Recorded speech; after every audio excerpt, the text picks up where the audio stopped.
Hello everyone, welcome back for another video. This is Disrupt the 7, a channel dedicated to all things craps, whether you're a beginner, intermediate, or an advanced player, all are welcome. I am 7outJ, the creator of this channel, and today we'll be taking another stab at the Kamikaze.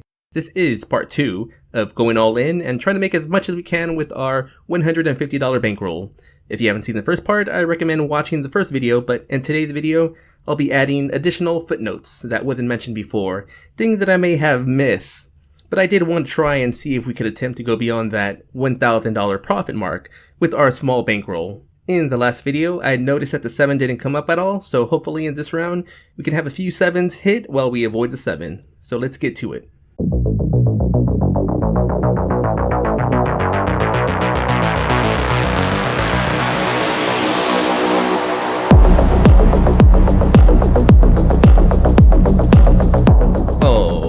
Welcome to the breakdown, where I take a moment to break down the strategy and play the Kamikaze, part 2.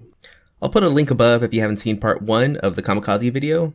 As I mentioned before in the previous video, the 7 didn't really come up at all, so it didn't really fully demonstrate the potential of this strategy. So we'll take one more stab at it. Win, lose, or draw? Well, not so much of a draw, but we'll see if we can get a few 7s to roll a few times. It won't do anything for us if we're incorporating a hit and run strategy. But there were a few footnotes I wanted to address. First thing, how much of a bankroll should we use? Why $150 and not $32 or $64? Simply put, the more we wager, the quicker we can use the winnings to press other numbers. The Kamikaze involves maximizing profits in a short amount of time, because remember, we're trying not to be at the table for an hour or two, just something really quick.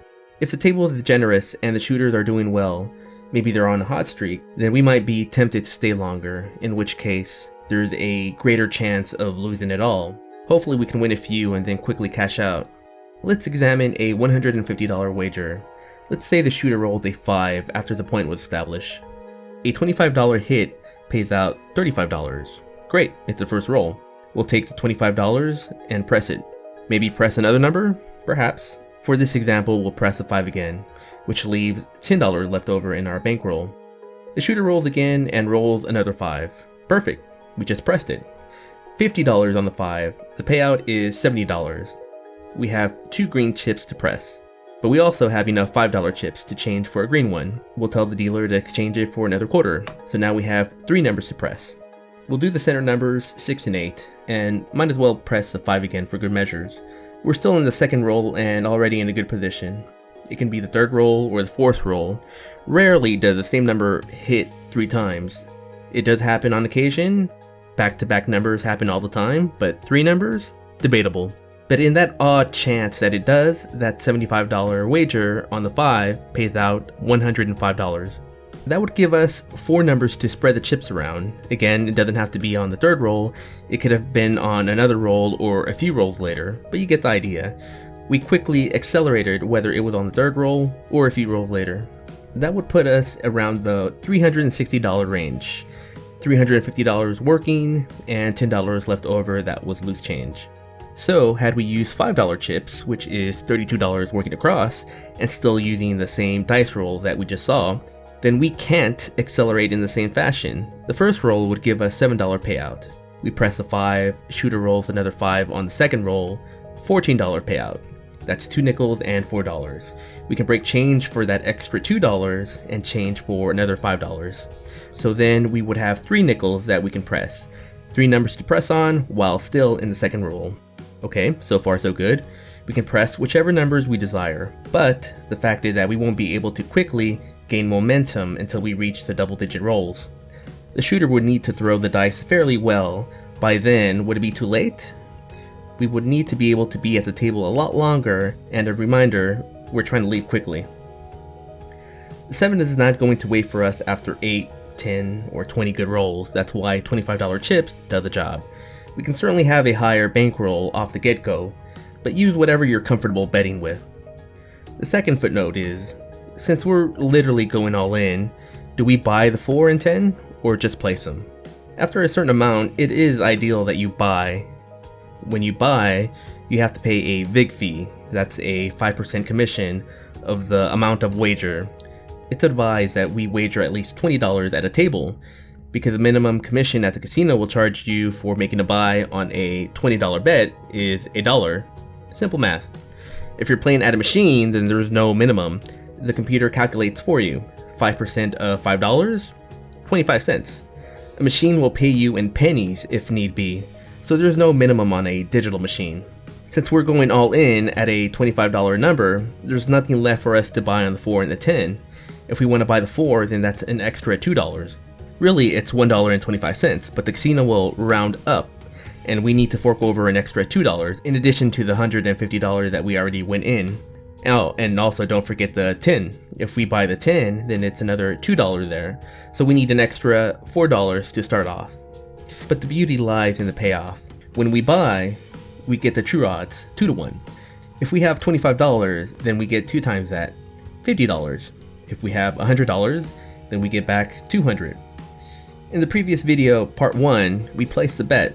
That means when a 4 hit on a $25 bet, the payout was $37. The payout is 9 to 5, so in a decimal format, that's a 1.8, a 0.2 difference. When we look at a payout for a buy versus a place, it doesn't seem like a lot until you start playing in the hundreds. Would you rather get paid $200 or $150? So it doesn't seem like a lot until the shooter starts rolling consecutive 4s and 10s. Then it does matter. You can make that call. There's also the option of taking the $25 chip and telling the dealer that you want to take $2 off to buy the 4, in which case the wager is now $23. And you already paid your VIG fee, so that's a judgment call on you. Once you start gaining momentum, when is the best time to stop? When do we cash out? Are we trying to double our bet? Triple it? Once we see how much we've gained, it's hard to pull out. The idea was to play for a few rolls and then leave. Leave with our winnings, and don't turn back. We were able to do that in the last video, so that's up to you guys on when to stop. Are you comfortable doubling your bankroll and then leaving the table? Can you leave the table after 10 minutes if you're on a hot streak? That's where the discipline comes in. Are we well trained in it? Can we pull out in the nick of time? Let's wish we can, and hope greed doesn't pop its ugly head and ruin our night. So let's go for it. Alright, let's try again. I'm keeping track of the rolls with these counters. Casino's bank in the center, dice tray and puck is off. Our starting bankroll is $150 using $25 chips. We'll pass on shooting, have someone else at the table throw. New shooter ready? 8 EV. Puck is on. Travels to the 8. We're going all in. Tell the dealer $150 across. He'll take the chips and place them across. $25 on the 10, on the 9, the 8, 6, 5, and on the 4. Give the dice to the shooter, and the roll. 10 EV. First roll count. Payout for a $25 bet, $45.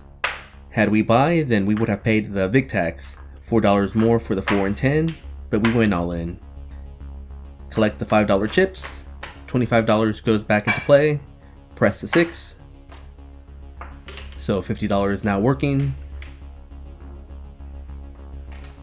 Shooter ready. 5. Second roll count.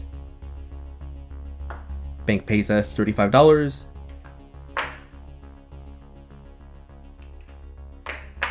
Collect the 5s. Seems we have enough for change. Change this to a green.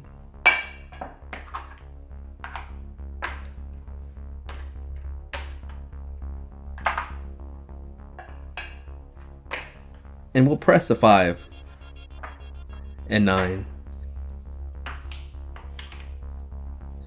$50 now on the 9 and same on the 5. 50 and 50. Shooter ready. 6 EV. Third roll count. Bank owes us $58.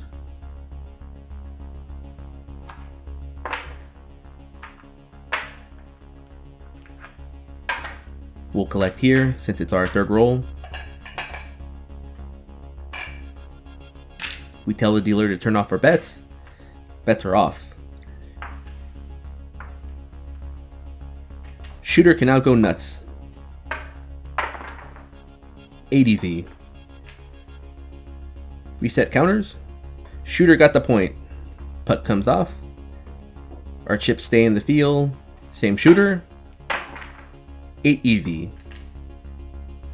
Puck moves to the 8. Tell the dealer we're back working.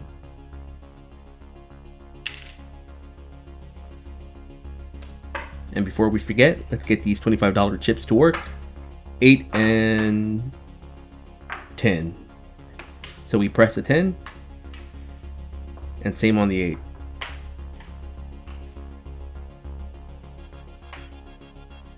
Shooter for the throw. 5. First roll count. Payout on a $50 bet. $70.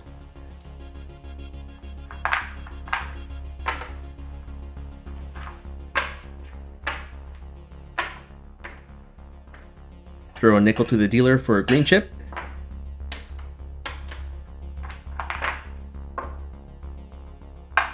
And now we have 3 chips to press. Let's do 9, 8, 6. $75 on the 6. $75 on the 8. $75 on the 9. Better yet, let's press a 4 instead. $50 on the 4 now. Do we vig on the 4? Up to you. Shooter's turn. 12. Second roll count. Nothing happens to us. Shooter again. 9. Third roll count. Payout on the 9 at $50. $70. 50. 60. 70. Throw a nickel to the dealer. Have them change it for a quarter. Now we have 3 quarters to press. But that was the third roll. We have to tell the dealer to turn off our bets.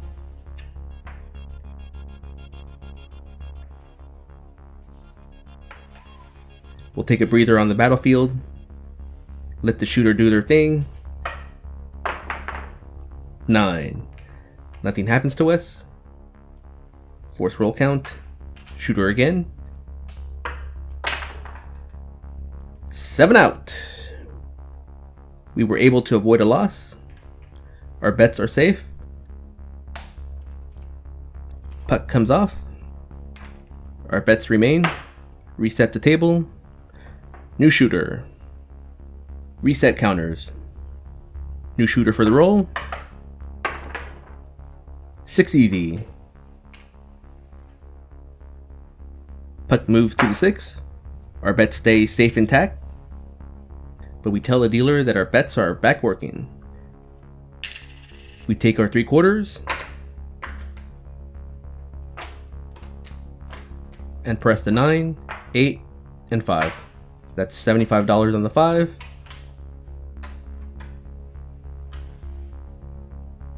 $75 on the 9.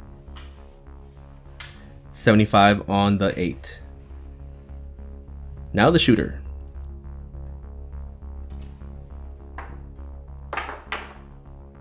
9.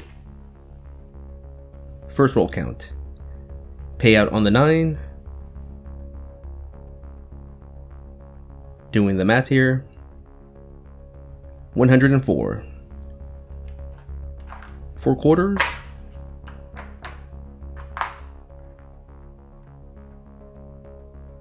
Plus $4. Collect the dollars. Press everywhere else. 4, 5, 10, 6. That's $75 on the 4.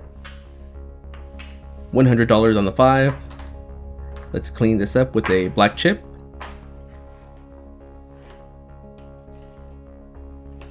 Same on the 6.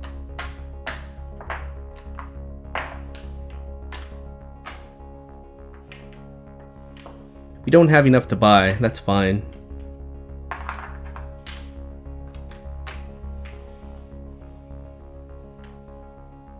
Shooter again. 3. Nothing happens. Second roll count. 3. Nothing happens. Third roll count. Tell the dealer to turn off our bets. Shooter is throwing some kind of crazy numbers. Good for the field, maybe? Hard 4. Fourth roll count. No payout for us. 3. Nothing happens. Fifth roll count. 10 hard. Nothing happens to us. Sixth roll count. 6 easy. Nothing happens to us. Shooter gets a point. Puck comes off. Reset counters. Have the shooter keep it going.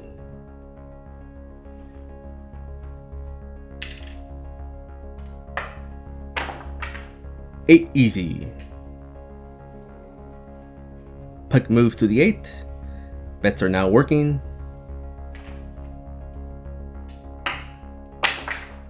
3. Nothing happens. First roll count. Come on, shooter. 9. There we go. Second roll count. Payout on the 9 for a $75 bet.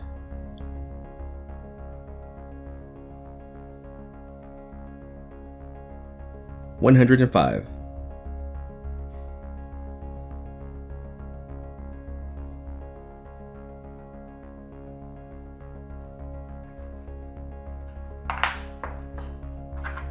$100 plus 5. Collect the 5 and press 4,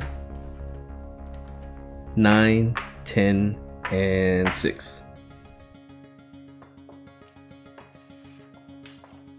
Let's clean up the 8, and with the black chip,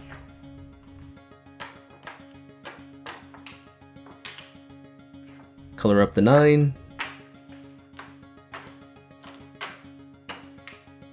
same for the 10.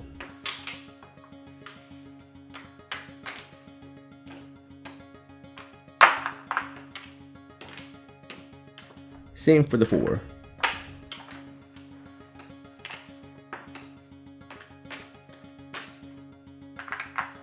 And press the 6.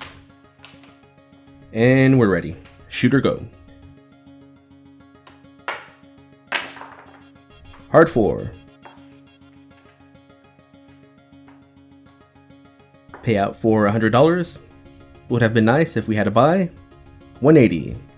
So we're in the third roll.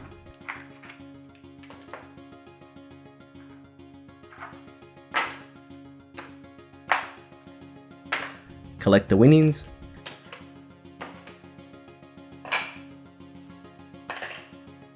Tell the dealer to turn off our bets. Continue or end the game? Let's see. 6 EV. Fourth roll count. It's tempting. 8 easy. Shooter got the point. Counters. Gets reset. Shooter is landing the points. Let's do one more round for all the marbles. Puck comes off. Same shooter.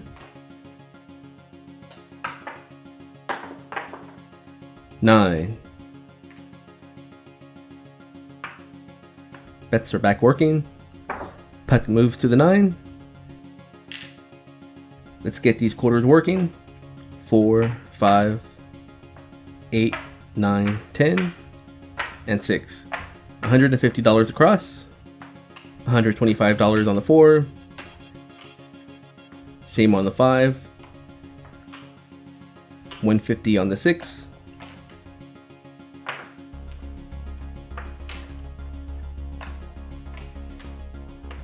$125 on the 8. Same for the 9 and 10. Shooter ready.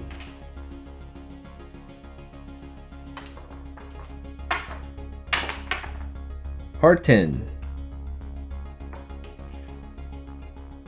First roll count. Payout on the 10 at 125. Let me do the math here. 225.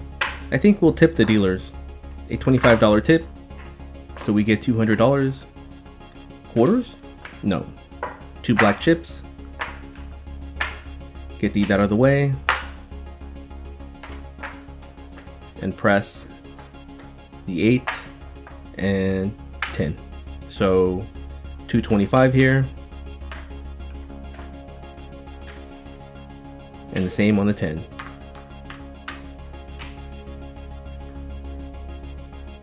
Okay, shooter. 8 easy. All right.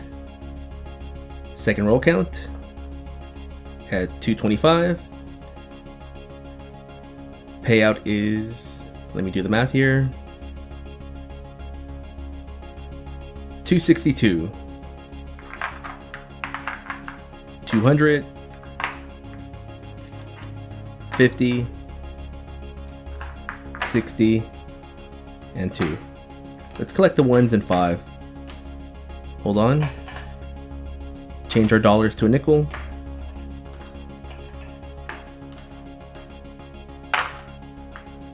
Change our nickels to a quarter.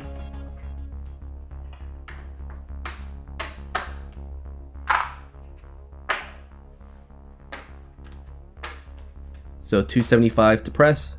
Let's do 4 and 9. And some love on the 5, 6, 8. 225 on the 4. The 5 gets pressed. 175 on the 6. 250 on the 8. And 225 on the 9. Shooter ready. 5. Third roll count. We have 175 there. Payout for that.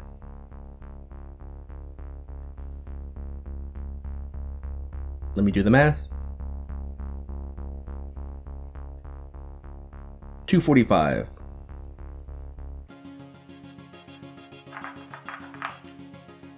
200. 25, 30, 40, 5. Collect the 5s.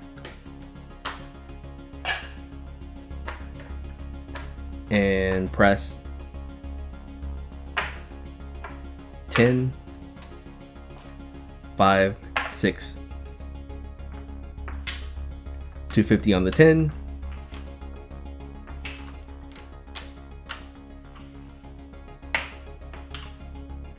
275 on the 6, 275 on the 5. That was the third roll. Tell the dealer to turn off our bets, or do we cash out?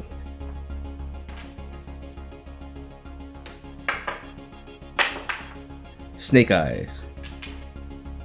Fourth roll count. Dilemmas. 7 out. Our bets were off. Putt comes off. Our bets are safe. Reset counters. New shooter. Another 7.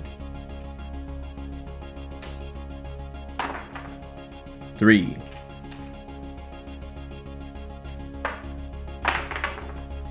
Hard 6. One last one. Puck moves to the 6. Bets are working. Come on, shooter.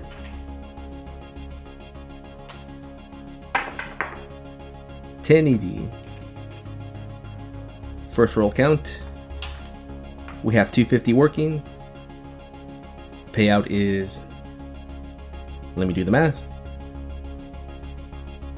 450. Would have been a good time to buy. 400, 50,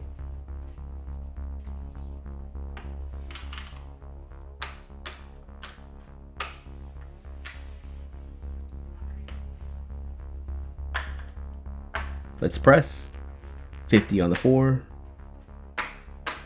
5, 6, 8, 9. We're adding another 100 to those numbers.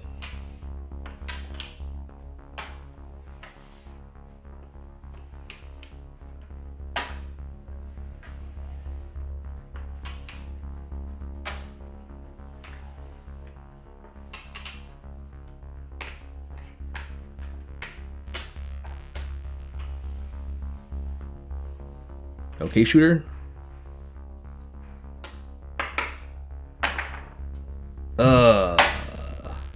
Not good. 7 out. There goes our winning. Our Hail Mary. We went from Hall of Fame to Hall of Shame.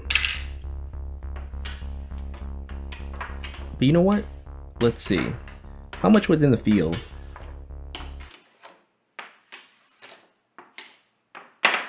Let's organize these real quick.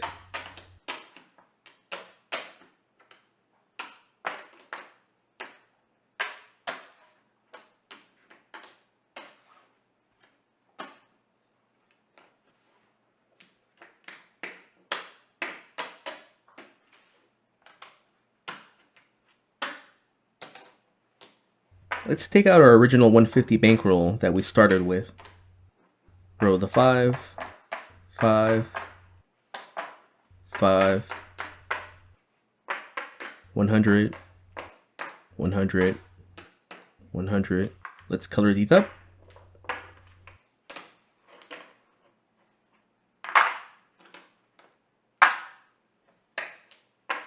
$1,800. Gone. So there you have it. At the end of the day, greed won. We had over $1,800 profit that we could have banked had we just said no more. Although, what we really lost was the original $150 that we started off with. Everything else was profit. But we saw how fast $25 increments can go up quickly. At what point would we have walked away? Ugh, well, we've all been there. We were aiming for the sky and instead to leave the casino doing the walk of shame. The Kamikaze, it's an aggressive approach. We've all played it at some point, perhaps the last day at the casino trying to gain it all back, what you probably lost the night before. Be very careful, only gamble what you can afford to lose, don't go chasing over your loss. This strategy may not be for everyone, but it was interesting to showcase. Hope you enjoyed the video, give it a like, subscribe. I am 7OutJ, I'll go do the walk of shame now, and until then, thanks for watching.